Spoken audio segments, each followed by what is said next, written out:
Hey guys, welcome to the next Kid Bible Study. I'm glad you're here.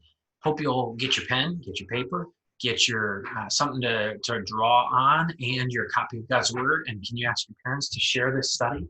I really want you to be able to dig into God's Word with us. And today we're going to take 3 more of those commandments. Remember what God gave Moses? They were on the mountain and they were listening to God tell about His Word and His character, because he had delivered them as his people, right? He had pulled them out of slavery to Egypt, and now he was teaching them how to live as his people. And so he wanted them to walk in a way that was loving. He wanted them to live in a way that was a light to the nations. They were called out of darkness and into his light. They used to be a people of slaves, and now they were a kingdom of priests. They were supposed to show what God's character is like. And that's why these commandments were given.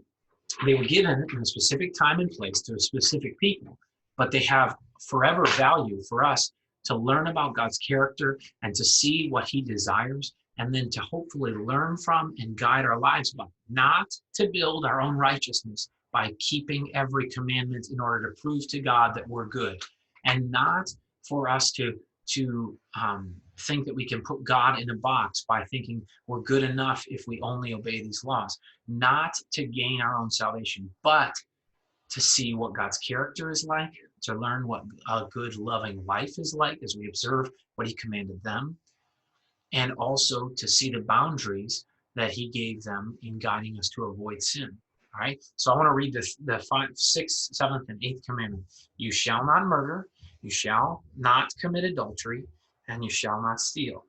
All right, these are really simple statements, and here's what goes on in each of these statements. It talks about our relationship with other people and how we use our lives. The Bible teaches us that we're supposed to be using our lives to show how good God is, that God is highest above everything else, and that we put other people ahead of ourselves. That's why Jesus says, if you love God with all your heart and you love your neighbor as yourself, you'll keep the whole law. All of the commandments, they express ways that we would love. And as people who have been saved by Jesus, by trusting in his sacrificial death in our place, by his resurrection as our hope, and by his return as coming to deliver us, we are people then who are freed to live in a loving way. We can look at these commandments not as burdens over our head. Jesus has already lived righteously, perfectly in our place, not as those fearing being condemned. Jesus has already paid the penalty for our sin, but as people who are being guided in how we live a loving life. How do you put your brother or sister ahead of yourself? How do you put your mommy and your daddy ahead of yourself? How do you make them more important than you are to you? How do you put God above all things? Well, here's a couple guiding tips.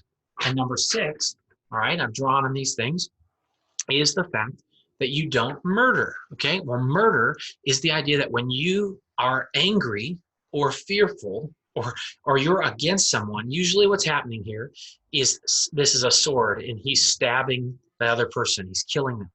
This happens, James tells us, because conflicts in our hearts happen. We think that someone has something we need, or we don't have what we need to survive.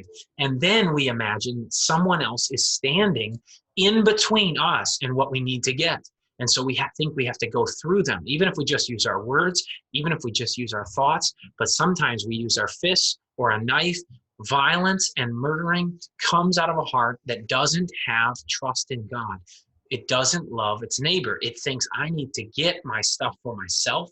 And so even if I have to get through my neighbor to get it, whether it's justice or whether it's something they stole from me or whether it's something I want that they have, murder comes from a heart that doesn't trust God and so fights to get what they want.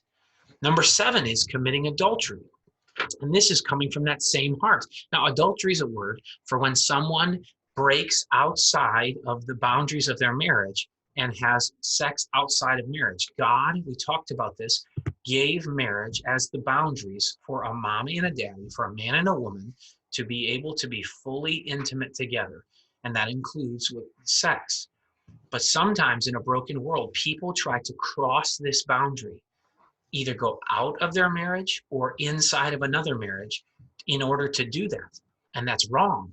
And that's at the heart something that people do because they are not trusting God and they are not loving their neighbors. So they're trying to take from someone else the intimacy and care that God said only should be given inside of a marriage.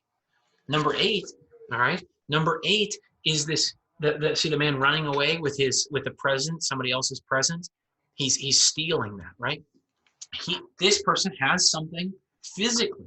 So murder often comes because of unfulfilled desires, but maybe it's our reputation, or maybe it's our safety, or maybe it's something like that. I want their land. But then stealing often comes because we look and say, that person has something that I want. And so we reach out and take it. Now, is that putting God highest? And is that putting other people first? No. What we're doing is saying, I don't care if you have it. I'm taking it for me. I'm putting me ahead of you. In all of these things, we see at the core the way that Jesus told us to put God highest and then to put the best interests of others first. And so we will keep ourselves from even thinking thoughts that are attacking other people, and doing anything that would hurt people, let alone kill them, from ever crossing into the boundaries of someone else's marriage, or from ever taking from someone something that we didn't pay for, something that we don't deserve, something that isn't ours. I know this is a short study today, but these are 3 very simple commands that help us look at what it looks like to live a loving life where we put God highest and others first. And that's what Jesus frees us to do. We don't have to obey the law in order to make a resume, in order to show God that we should be saved.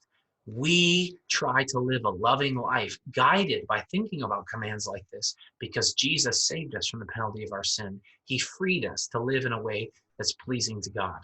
See you again soon, kids.